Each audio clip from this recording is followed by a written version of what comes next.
첫 번째 사연은 하이디님의 사연이에요. 하이디님. 네. 50대 1인 가구 안정적인 내 집 마련 계획입니다. 안녕하세요. 3, 4년 정도 직장 생활을 더 한 후에 퇴직하고 1인 기업 창업을 목표로 하고 있는 50대입니다. 배우자 명의로 올 5월에 화성에 입주권을 사서 입주한 아파트가 한 채 있습니다. 아이들은 다 커서 독립을 하였고 현재 졸혼을 하고 혼자 장기간 실거주할 거주지가 필요하지만 2주택의 부담과 비용 부담으로 매매 시기를 놓쳤습니다. 배우자는 2년 후에 입주한 아파트를 팔겠다고 하지만 2년 후 상황은 봐야 알 것 같습니다. 현재는 전세 거주 중이며 사무 공간에 투자를 하여 이자 제외하고 월 150만 원의 수익을 발생되고 있습니다. 현재 상황은 다음과 같습니다. 주택 소유 여부는 배우자 명의로 아파트 한 채를 가지고 있고요. 본인은 이제 청약 통장은 있지만 활용이 이제 어려울 것 같다고 말씀을 하십니다. 그다음에 가용자금은 전세금 3억, 그다음에 사무실 매매로 3억 내지 이제 4억 정도의 3년 뒤 추가 가용자금이 생길 것 같고, 직장 위치는 신도림동, 현재 거주지는 도림동이고요. 희망 지역은 서울이라고 합니다. 직장 위치는 상관이 없으며 추후 서울에서 거주하고 싶습니다. 개인적으로는 신도시보다 구도심을 좋아해서 성북구와 종로구, 용산구 등에 관심이 있는데 재개발로 가능한 지역이 많아서 접근이 어렵네요.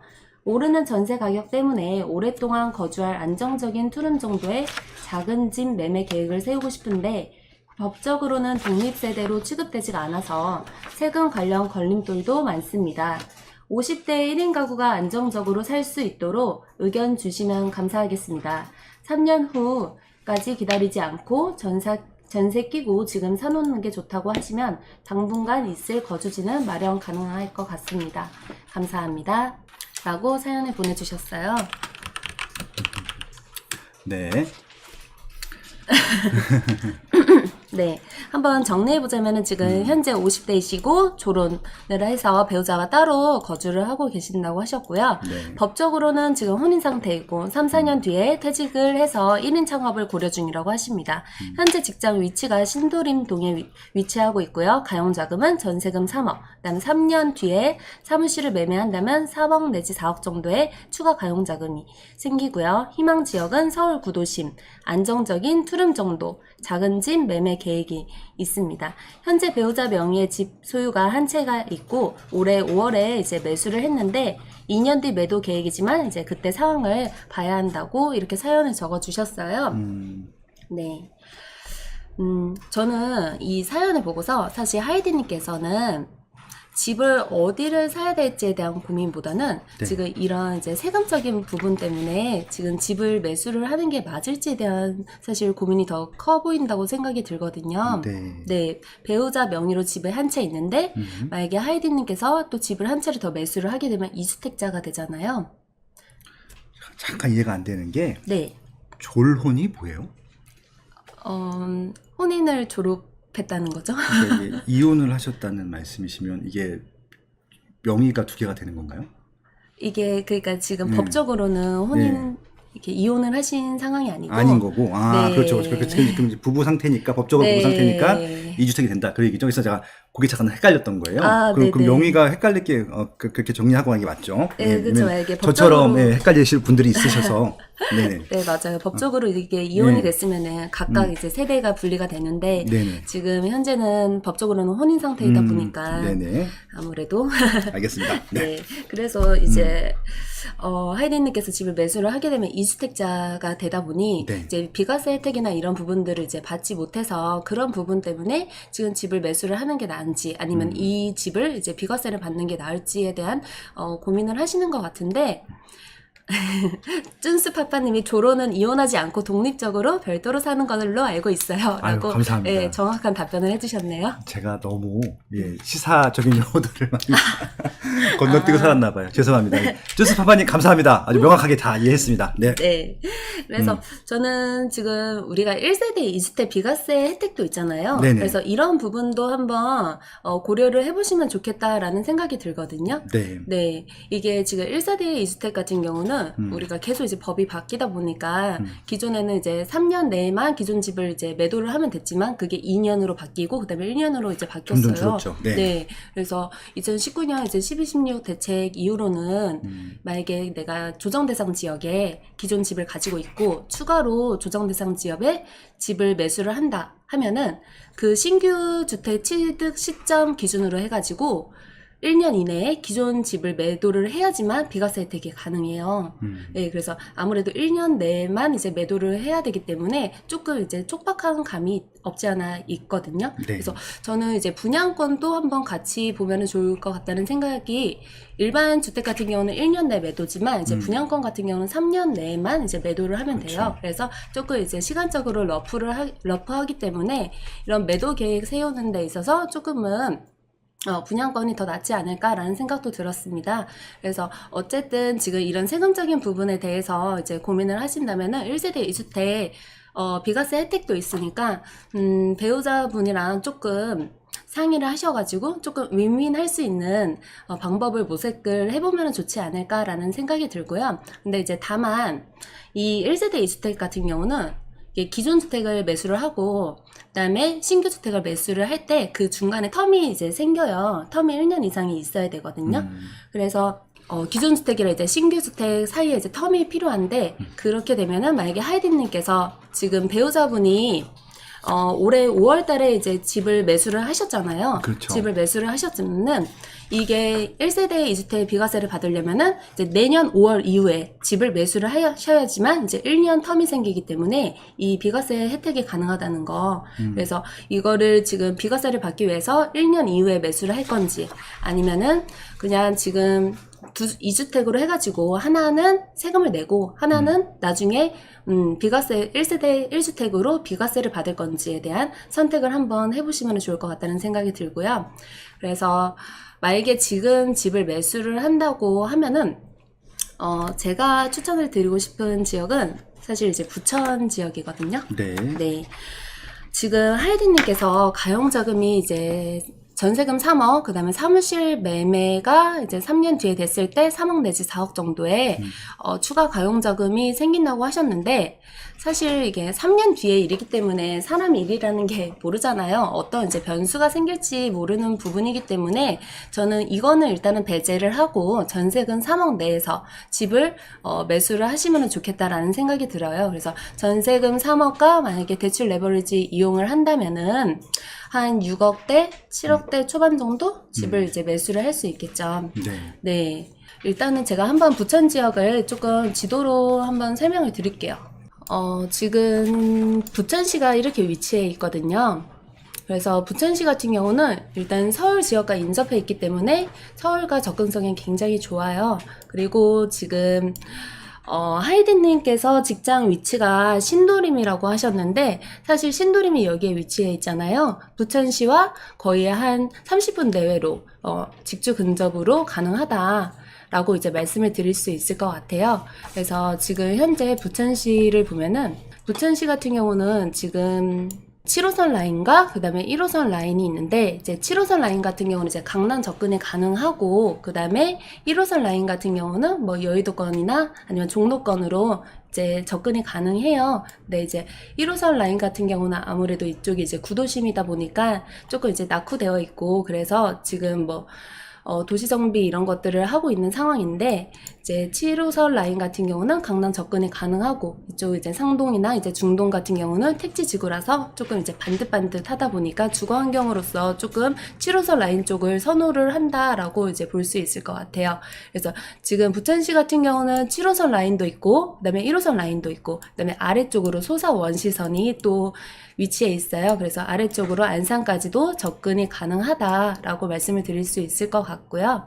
그 다음에 지금 우리 개발 계획 한번 살펴보면은 우리 또 이제 소사부터 해가지고 위로 이제 김포공항, 그 다음에 대구, 그리고 일산까지 연결이 되는 서해선이 또 개통을 23년 개통 예정이죠. 네. 그래서 그런 개통 개발 호재들, 교통 개발 호재들도 있다. 그 다음에 우리가 소사역에서 한정거장 더 가면은 부천 종합운동장이죠. GTX? 네, GTX. 바로 GTX B 노선이 또 여기 부천 종합운동장을 이제 관통을 합니다. 그래서 송도에서 이제 마석까지 연결이 되고요. 그 다음에 우리 또 있잖아요.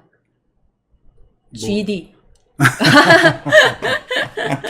GD, 예, 김부선. 예, 물론 최소한 김부선이고 그 이상 될 수도 맞아요. 있죠. 예. 네, 지금은 이제 뭐 반쪽짜리 노선이긴 하는데 이거는 조금 더 지켜봐야 될 문제일 것 같아요. 그래서 지금 이 7호선 지금 부천 종합운동장 같은 경우는 현재 7호선이 이제 위치해 있고 앞으로 이제 뭐 소사대곡선이라든지 아니면 GTX-B, GTX-D 해가지고 3개의 노선이 또 신설이 되잖아요. 그래서 조금 그런 교통 호재들이 있으니 이런 부천 지역도 한번 눈여겨보시면 좋을 것 같다라는 생각이 들고요. 지금 부천 종합운동장 같은 경우는 주변에 사실 아파트 단지들이 거의 없어요. 그래서 이 부천 종합운동장과 연계할 수 있는 여기 7호선 라인이나 아니면은 조금 이제 서해선 라인 쪽에 아파트들을 조금 살펴보면 좋을 것 같다는 생각이 들고요. 그 다음에 만약에 이제 구축 단지 말고 조금 신축을 보고 싶다 하시면은 우리가 지금 부천에 전매 가능한 또 분양 단지들이 있어요. 네, 그래서 분양 단지들 한번은 살펴보면은 지금 이게 몇 개가 있거든요. 근데 지금 힐스테이트 중동 같은 경우나 지금 레미안 부천 어반 비스타 같은 경우는 사실 지금 현재 가용 자금 가지고 들어가기에는 조금 어려움이 있고요. 지금 가용 자금으로 갈 수 있는 곳은 여기 이안더 부천이나 아니면은 이제 내려가면은 여기 신일 해피트리 그리고 지금 일루미스트 어렵다. 일루미스테이트. 맞아. 일루미스테이트. 네. 이렇게 이제 전매 가능한 분양 단지들도 있으니까 한번 이제 구축 단지들도 살펴보고 그 다음에 이런 신축 단지들도 같이 살펴보면은 좋겠다라고 말씀을 드리고 싶고요. 그리고 한 가지 더 말씀을 드릴 게 우리가 지금 이렇게 P가 뭐 1억 2천, 9,500 이런 식으로 나와 있잖아요. 근데 이거는 지금 부천 지역뿐만 아니라 전매 가능한 분양 단지들이 다 이게 실질적으로 우리가 생각을 했을 때 분양권이 계약금 10%, 그 다음에 중도금 60%, 잔금 30%로 이제 구성이 되어 있어요. 그래서 만약에 분양가가 5억 4천이다. 그러면 계약금이 5,400이 필요한 거고 거기에 플러스 프리미엄 1억 2천 하면은 더하면 얼마 정도 되죠? 계산이 안 된다. 1억 7, 8천? 네. 1억 7, 8천 정도 되죠.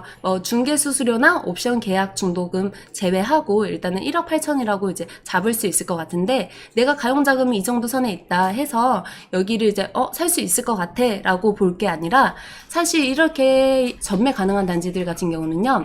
이게 분양권이 양도세가 굉장히 크잖아요. 세금이. 그래서 이거를 매수자 부담으로 하는 경우가 굉장히 많아요. 그래서 직접 단지 전화해가지고 부동산 소장님한테 이거 양도세 매도자 부담인지 매수자 부담인지 한번 체크해 볼 필요가 있어요. 그래서 내가 생각을 했을 때 1억 7, 8천이 들어갈 거라고 예상을 했지만 실질적으로 그 이상의 금액이 들어갈 수 있다. 그거는 단지 전화해서 확인을 해야 된다는 거. 네, 그래서 지금 뭐 이게 이거 뭐 양도세를 대신해 주면 불법 아닙니까? 라고 하시는 분이 불법 있는데 아니에요. 그러니까 그게 무슨 말씀이냐면은 이게 이 프리미엄에 그만큼이 더 붙는다는 얘기예요. 결국은 그만큼 더 비싸게 한다는 얘기인 거죠. 네, 그렇게 네. 이해하시면 될 것 같아요. 네네. 네, 맞습니다. 네. 네, 그래서 그렇게 정리해 볼 수 있을 것 같아요. 그래서 지금 하이드님께서는 아무래도 이제 서울 지역을 원하셨는데 저는 지금 일단은 부천 지역 내에서 집을 매수를 하시고 이거에 대한 이제 시세 차익이나 아니면 3년 뒤에 사무실 매매를 했을 경우에 그 이제 금액 가지고 더 플러스해서 업그레이드 해가지고 서울 지역의 집을 매수를 향후에 할 수 있지 않을까라는 생각이 들고요. 그냥 저는 이게 발돋움 할 수 있는 단계가 아닐까라는 생각이 듭니다. 그래서 네. 이제 부천 지역을 추천해 드린 거였어요. 아유, 너무 좋네요. 네, 소장님 솔루션 한번 들어보도록 하겠습니다. 저는 더 이상 솔루션은 없을 것 같아요. 너무 잘 해주셨고요. 지금 이제 말씀하신 분이 그러니까 조금 이제 그 지역적으로 이쪽에 강남권에 있는 그런 지역들보다는 강북권 지역들을 좋아하시는 것 같아요. 일단은 뭐 성북구나 종로구, 용산구. 그렇네요. 근데 이제 부천시 자체가 저는 그 서울 강북권에 있는 도시들과 좀 유사한 분위기라고 생각을 해요. 네. 기존 아파트 하실 때는. 그래서 이제 그런 부분들이 있기 때문에 그것들도 지역 분위기도 맞는다고 생각을 하고 있고 지금 이제 신도림동 예를 들어서 직장 위치하고 이런 기존의 거주지에서 좀 크게 벗어나지 않는 지역이기 때문에 생활 여건도 이길 수 있을 것 같고 지인들도 이 근처에 사실 가능성이 높기 때문에 그런 것들 다 가져가시면서 최선의 선택이라고 생각을 합니다. 그리고 돈이 많게 되면은 선택의 대안이 많겠지만 지금 저 박은희 팀장한테 제가 살짝 약간 감동받았던 것들이 이 금액 내에서 최선의 선택을 해주셨던 것 같아요. 예를 들어서 이제 경기도권이라고 하면 요 안쪽에 뭐 광명은 더 좋겠죠, 당연히. 네, 그쵸. 예, 맞아요. 더 가까우니까. 그리고 원래 부천이 또 살짝 더 비쌌다가 최근에 고양시 쪽 있잖아요. 덕양구 쪽.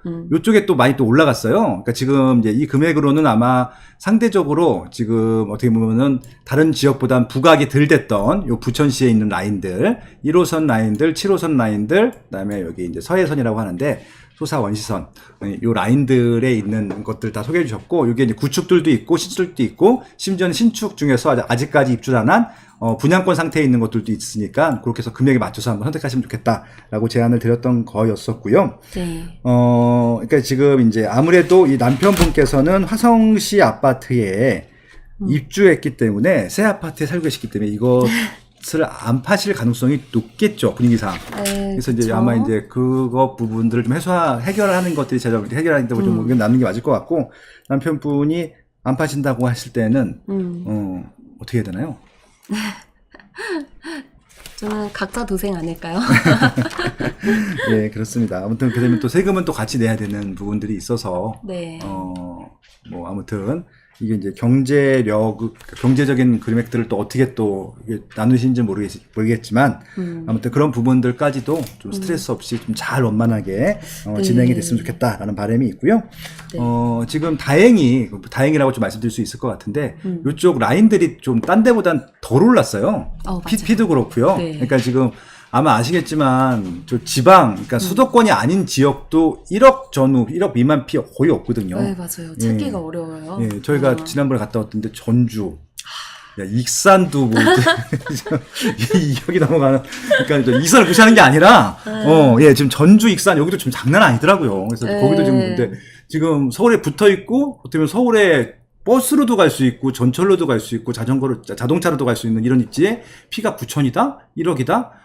이거는 예, 충분히 예, 한번 검토해 볼 만한 입지라고 생각을 하고 있고 지금 박윤희 선생님 말씀하신 대로 아까 이제 여기 부천 종합운동장역 같은 경우는 이 많은 분들이 여기 다 스쳐 지나가요. 그러니까 가보신 분은 아실 텐데 네. 여기가 이렇게 눈에 띄는 지역이 아니에요. 지나가는 맞아요. 지역이고 심지어 여기 버스 타고도 그냥 아무 생각 없이 지나가는. 왜냐면 보이는 게 없거든요. 네, 그쵸. 그리고 또 지나가는데 공장은 또 부지 보이고 네. 그리고 이제 또 이제 예를 들어서 이제 중동역쯤 와야지 여기 좀 그래도 사람 사는 곳이다. 중도시구나 이렇게 보는 거지. 솔직히 춘역 지날 때까지만 해도 잘 안 보여요 이게. 네. 그래서 여기 지금 까치울역부터 시작해서 요 라인이 뭐 저평가라고 하긴 그래요. 지금 없으니까. 이거 네. 평가 이게 지금 맞긴 할 텐데 네. 여기 GTX B가 언제 들어올지 모르겠지만 확정이 돼 있고 공사를 할 거잖아요.